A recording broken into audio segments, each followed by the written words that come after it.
আমি যদি 3 কথার জবাব পাওয়া যায়, তাহলে প্রথম কাজই হলো মুসলমানদের জন্য কবর। প্রথম কাজে যদি পার হতে পারি, আমার আল্লাহর সামনের কাঠি গোলাও আমার আল্লাহ পার করে দিব। আল্লাহু আকবার। 3টা জিনিস মায়ার নবী আপনার কাছে চাইলাম।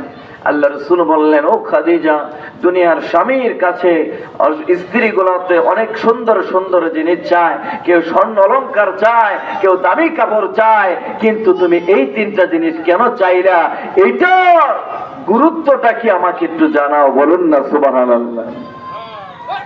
আল্লাহ নবীর স্ত্রী মা খাদিজা রাদিয়াল্লাহু তাআলা আনহা বললেন, ইয়া রাসূলুল্লাহ, ইয়া হাবিবাল্লাহ, নবী গো, আমি কবরের আযাবটা আমার অন্তরের ভিতরে এমন ভাবে আমার ঢুকে গেছে গো, আমি বইতে গেল কবরের কথা স্মরণ হয়, শুইতে গেল কবরের কথা স্মরণ হয়। আমি খাদিজা যত কাজ করি, সকল কাজের ভিতরে আমার কবরের ভয়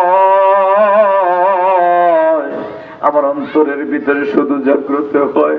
এই জন্য আল্লাহর নবী 3টা জিনিস চাই নিলাম। 1 নম্বর চাইলাম আপনি আমার কবরের ভিতরে নামবেন এবং আপনার পিঠটা লাগাইবেন। আমি 2 নম্বর চাইলাম আপনার চাদরখানা আমার কবরের মধ্যে বিছাইয়া দেবেন। আর কবরের সোয়ালের জবাব আমি 3 নম্বর আমি আপনার নবী আপনার কাছে চাইলাম। এজন্য আমি চাইলাম, 1 নম্বর চাইলাম, নবী গো, আপনি যদি আমার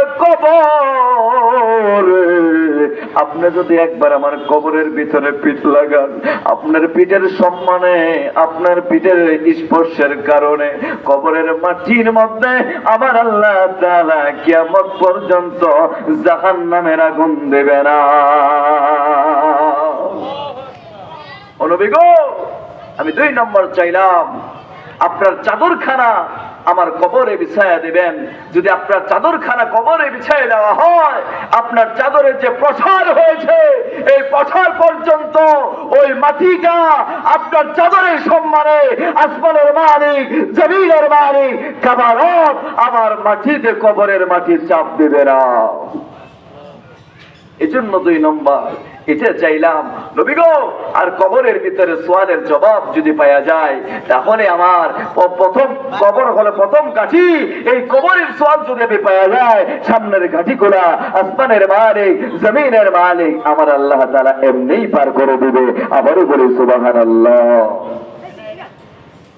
কিতাবের ভিতরে পাওয়া যায় আল্লাহর নবীর স্ত্রী যেই দিন ইন্তেকাল করলেন, মা খাদিজা রাদিয়াল্লাহু তাআলা আনহা, আল্লাহর রাসূল কবরে নামলেন। নামার পর তিনি পিঠটা বিছাইয়া দিলেন এবং তিনি সেখানে একটু শুইলেন, আবার উঠলেন। আল্লাহর নবীর সাহাবারা ডাকতে বলে, ইয়া রাসূলুল্লাহ, ইয়া হাবিবাল্লাহ, আপনি যত কবরে নেমেছেন, কিন্তু আপনি এইরকম কোন কবরের সাথে ব্যবহার করেন না।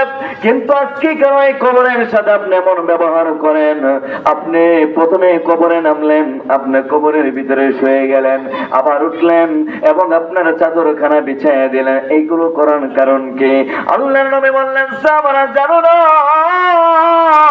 আমি আমার খাদিজাকে কথা দিয়েছি, আমি কবরের সোয়ালের জবাব